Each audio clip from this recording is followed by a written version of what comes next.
All right, so I have a big problem. I love this knife, but unfortunately I managed to crack the guard when I was taking things apart and putting them back together. I had hardened the guard to etch it, and I never tempered it, and unfortunately that left the guard somewhat brittle. So now my misfortune is your good luck, because I'm going to share with you how I take a piece of forged material like this one. I rough it in, forging it and then cutting it to the rough dimensions, and then I'll take my mill in place of a surface grinder and I square up my guard material before I do anything else for the layout and the milling of the slot. This ensures I have good symmetry and that I start from a good foundation before I ever begin the milling process. I use this same process to square up my handle blocks before I start sculpting. That's what we're working on today, and I'm really hoping that this technique can be useful to you if you have a mill or if you're considering purchasing one. If you like this sort of content, please take a moment to subscribe to my channel and turn on post notifications. My channel is still very small, and it would help encourage me on to make more of these videos. And with that said, I'm going to go ahead and get started by prepping my piece of material and heading on over to the mill.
All right, so I've cleaned up my guard on the grinder. I've removed the scale and got it roughly square. And now I'm going to take these parallels and add them to the vise to support the guard. And I'm going to go ahead and start by squaring the bottom of the guard. It's not always the case, but in this particular instance, one side is a little higher than the other, and I'd rather remove a little bit of guard material from the bottom than on all of this material on the top. So I'm going to go ahead and put my guard in the vise and tighten it down. At this point, it's just important that the guard is secure. It doesn't need to be seated up very well. This surface is going to be the one that I base the rest of my passes off of. So let's go ahead and get started with that.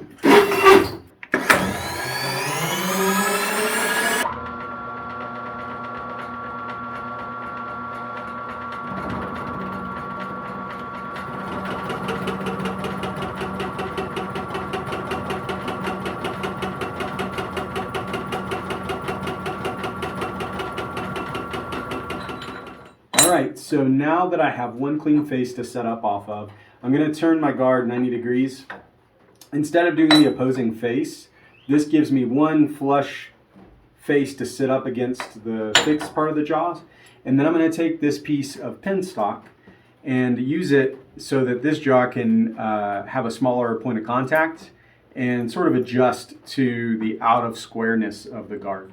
So the goal is to have this face of the guard butted up flat against the face of the fixed jaw in the vise. How flush this guard is with the parallels below isn't as important at this point as how flush it is to the fixed jaw. We're going to establish a flat plane here now. So, all right.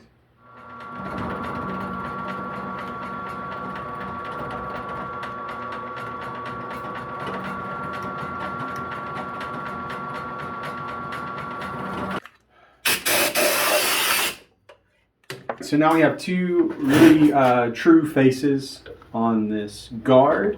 So I'm going to take it out and I'm going to flip the guard over so that I have my square face down, or this flat side of the guard down, and this flat side of the guard will go against the fixed jaw.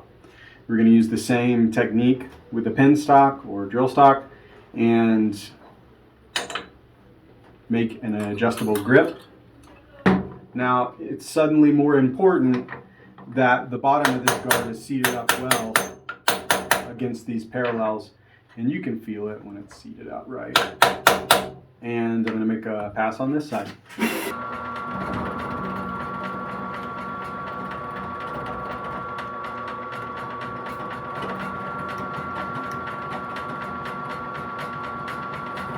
All right, so now I have three pretty dang flat faces. Let me get a little bit of burr off of this one.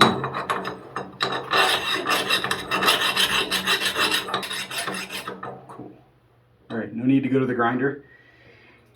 I'm going to go ahead and take this flat face, sit it down on the parallels. Now I've got two parallel and flat faces to grab with my jaws, and I no longer need my pin stock, and I can really take advantage of the precision of this vise.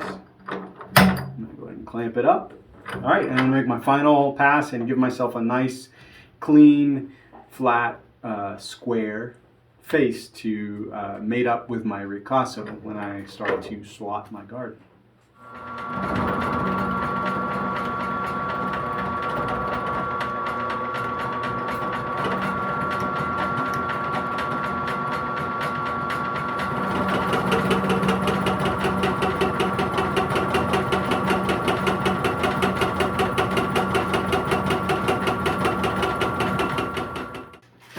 All right, so here we are. We have a square guard blank from a piece of forged material. This particular forged material is Damascus. I'm going to take a second to deburr this so that I don't end up cutting myself. I know I'll forget that they're sharp edges here. Okay, cool. So now we're ready to start sliding the guard. This is a trick that you can use on your handle material and your guard material to make sure you start with something that is really square or really close to square. I'm going to go over to my disc sander and get some of these deeper gall marks out of here. I imagine like a real machinist would know how to run this and get much cleaner cuts, but for me, this works for now, and I hope that it's helpful to you. Take care.